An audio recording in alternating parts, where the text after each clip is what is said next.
Hello and welcome to African Living Abroad. My name is Jamhuri.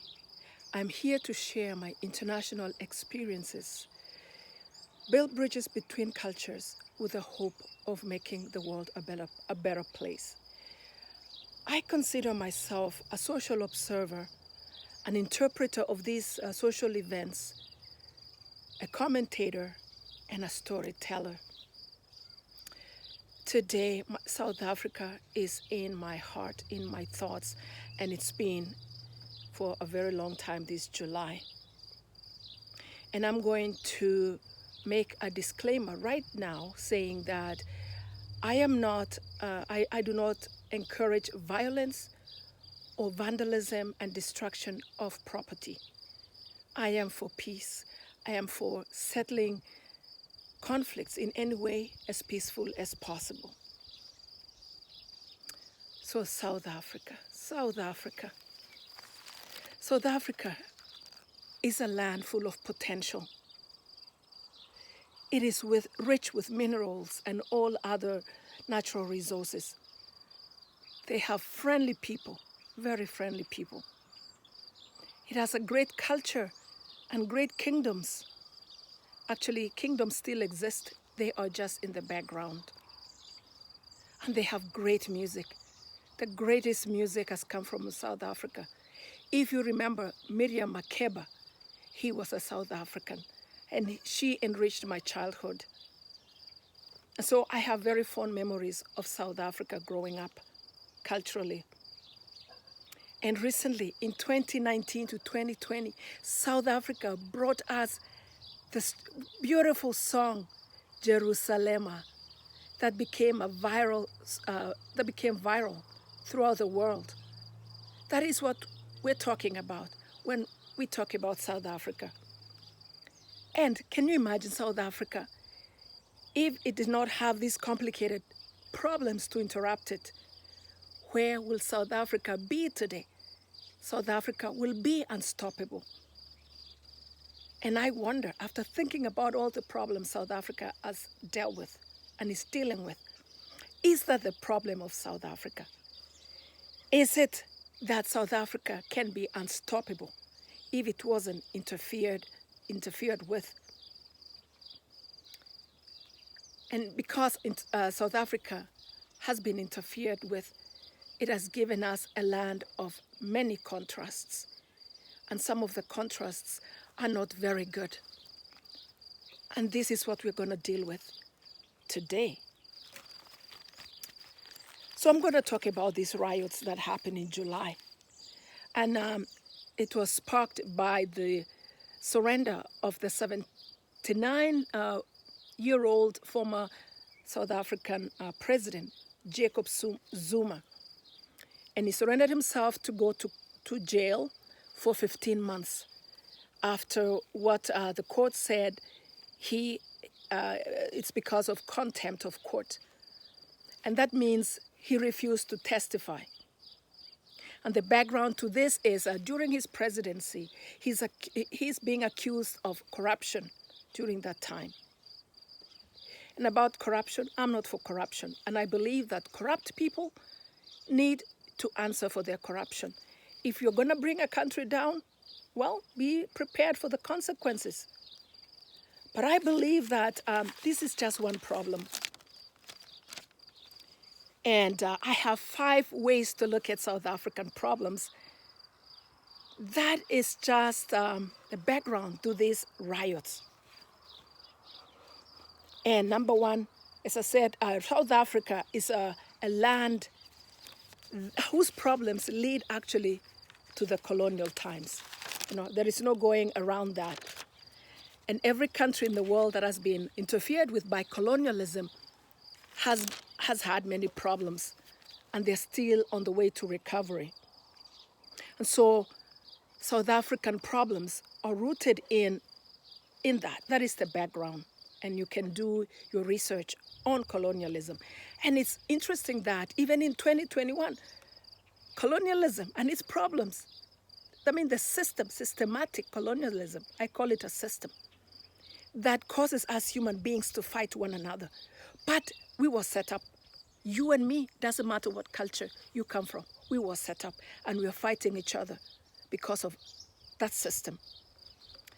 And so it has caused South Africa to suffer from political, social, and economic issues. And it is said that up to 75% of South African youth are unemployed. That is a huge number, and it's very, very bad for a country. And you know what? When people have a job, it gives them a sense of purpose. It gives them a self-regulation, gives them a sense of pride. It raises their confidence and contribution to society. And this has denied the South African youth that opportunity. And so idleness gives you, makes your mind a factory for bad thoughts and dumb ideas. And when something happens like that, they are the first people to riot. So this leads again to these social problems. And South Africa is dealing with inequality. Still, even after the so-called dismantling of apartheid, we are yet to see the true results of that. I know this, talking about South Africa, is a tough situation. It is a very sensitive topic. And for those who do not know what apartheid is, it means actually the separation of people in a country like South Africa or United States. They're separated according to their race. There's so many subdivisions. And the system of apartheid denies people the freedom of movement within their own country to do whatever they want. And I have to say, for me, I thrive in diversity, in a diverse culture like Canada. I thrive in multicultural society like Canada. And I blossom interacting with different people from many countries, from many cultures. That is how the world is supposed to be. And you only need to observe nature. I am an observer of nature. Look behind you. All these different plants coexisting together produce what? Beauty, beauty, beauty. And not even to mention the animal world. So I believe that the person who created apartheid is the dumbest person ever. Dumbest human being. I have to say that. Number 2, South Africa is dealing with major issues that are, as mentioned before, political, economic, and social issues that have been percolating for so many years, many centuries since South Africa was interfered with. I would say that South Africa has not been able to overcome these problems. Every time they want change, they have been given a system that is like a Band-Aid that holds them together until the Band-Aid is old and begins to fall off. And then the system is kind of reenacted for the next term. And it doesn't help that their leaders are not rising up to the full responsibility. Maybe they're doing their best. I believe so. But maybe they're facing adversity, and I believe so as well.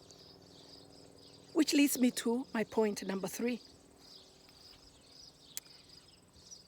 Are there any external forces that have been keeping South Africa from being what the majority of the people want?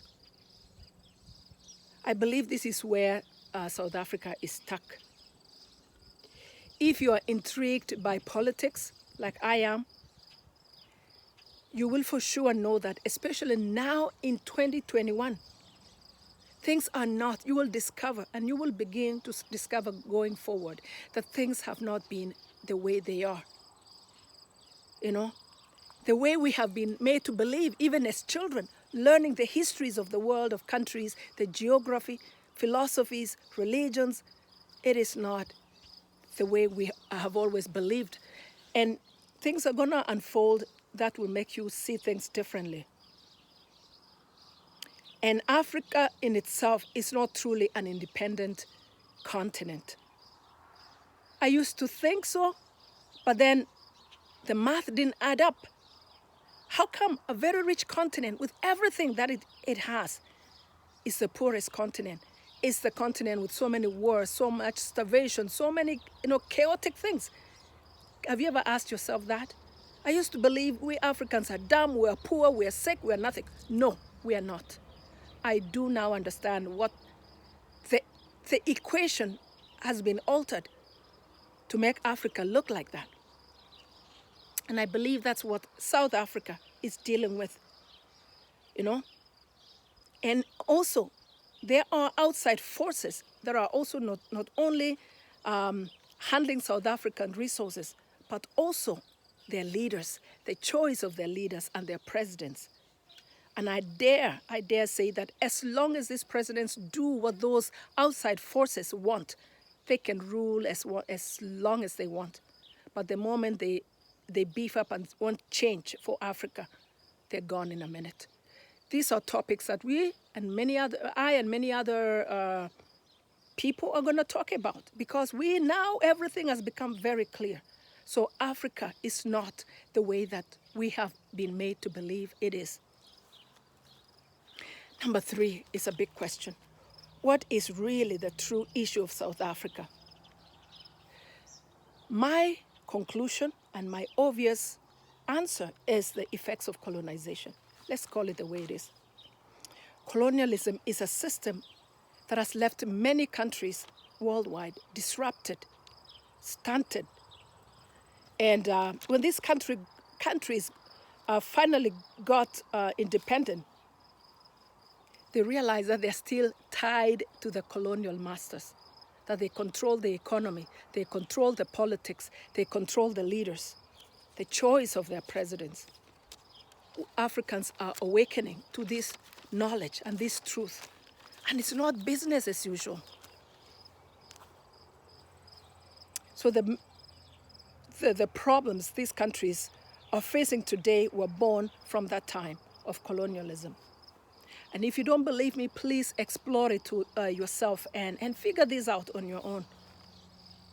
Number 5, colonialism has never ended. It is still alive and well and brutally powerful, even using its soft powers, not necessarily military, but money, and many other ways. And so African leaders are not yet free, but they will be very soon. Believe me when I say this, very soon. And so I will ask this question. What should South Africa do to come out of that situation? It is a very difficult question. The answers are not easy. It's a very complicated situation. And how will these problems end? Solving South Africa's problems is going to be very, very complicated. And I would like to say that I will leave it to the South Africans to solve it themselves, to find the solution. Only they know what the solutions are. And I wish that they will be peaceful solutions from all sides. And I wish South Africa a miracle in dealing with this problem. And again, my disclaimer is I do not encourage violence and vandalism and destruction of property.